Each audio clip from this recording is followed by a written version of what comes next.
If you watch Muscle Car of the Week, you know that all the cars we feature are special. But this one, well, this one's over the top.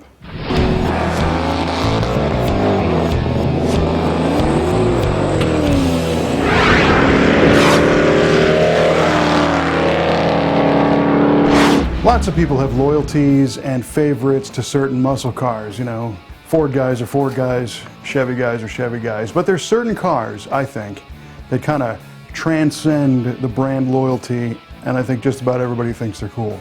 Today, we have one of those cars. They didn't make very many of them, and this is the first one ever produced. It's a 1970 Hemi Cuda Convertible.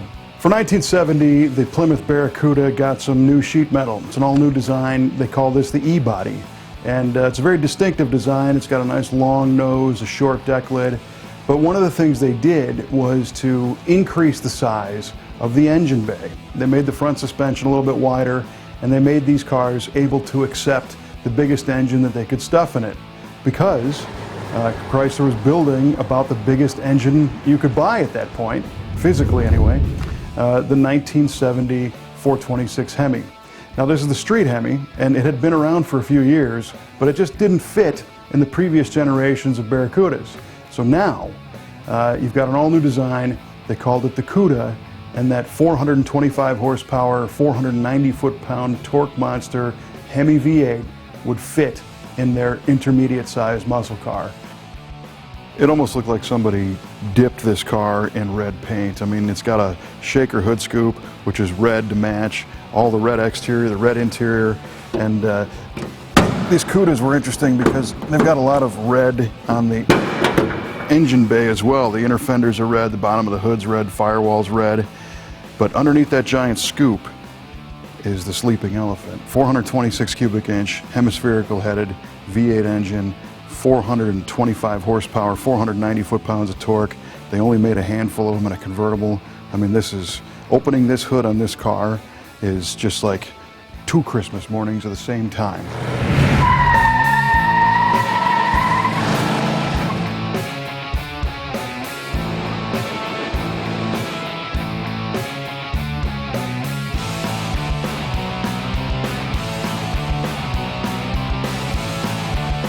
I have no idea why, but only 14 people bought these cars new. The Hemi Cuda Convertible is one of the rarest, most sought-after muscle cars ever made. And some of them were automatic, some of them were manual transmissions. This one is super, super special because not only is it a Hemi Cuda Convertible, but it's the very first one ever made. This car was used in some magazine articles back in the day. It was part of the press fleet. It's just a super special car. And aside from having the Hemi dual quad motor, on top of that engine you'll see a shaker scoop, which was an option, and this one's actually a red shaker, which is kind of unusual. Most of the shakers were black or a silver, but some were body color, and this one was. And it's a red on red convertible. So the interior is red, the exterior is red. The only other accent color is black, and there's a black stripe, the black tail panel, the power top is black. So this whole thing has this really cool, aggressive looking red and black color scheme. But none of that really matters if you got a Hemi under the hood. I mean, this thing could be Battleship Gray and it would still be super cool.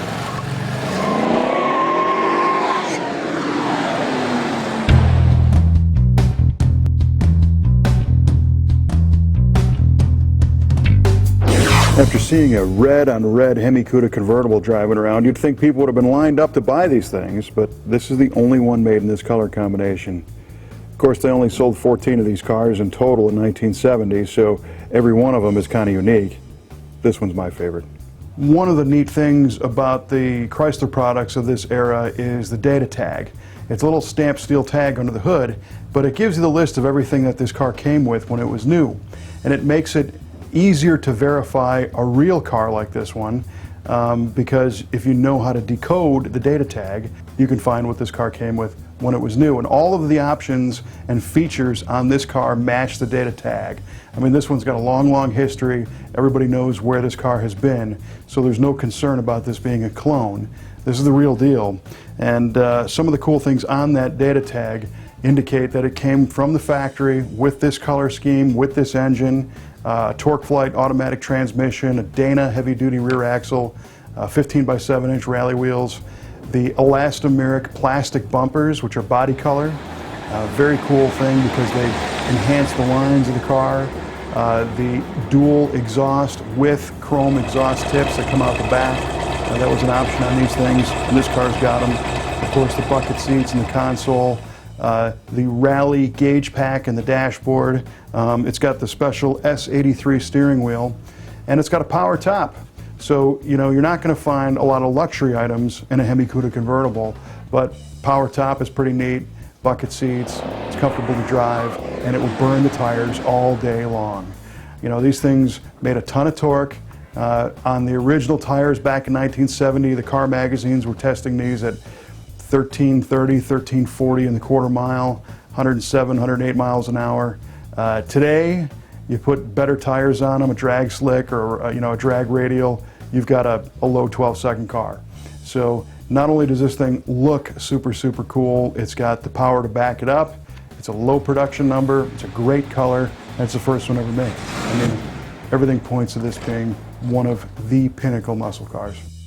Now, aside from being the very first Hemi Cuda convertible ever built, this car is very special to us here at Muscle Car of the Week because we have now completed 52 weeks of different cars on Muscle Car of the Week, and this starts our year number 2. So we thought it'd be fun to show that even though we've been doing this for a solid year, we're still able to raise the bar and provide more surprises for what's going to be a super cool muscle car every week. And we thought it was kind of fun to start our second year with the very first of its kind from the Brothers Collection. I know what you're thinking. How can these guys possibly top the very first Hemi Cuda convertible ever built? Well, we've got a few tricks up our sleeve, and you'll have to wait till next week to see what happens then. Check out our Facebook page, and you can share this car with your friends. We've got more pictures of it at MuscleCarOfTheWeek.com. And subscribe to the YouTube channel, because you don't want to miss whatever comes next on Muscle Car of the Week.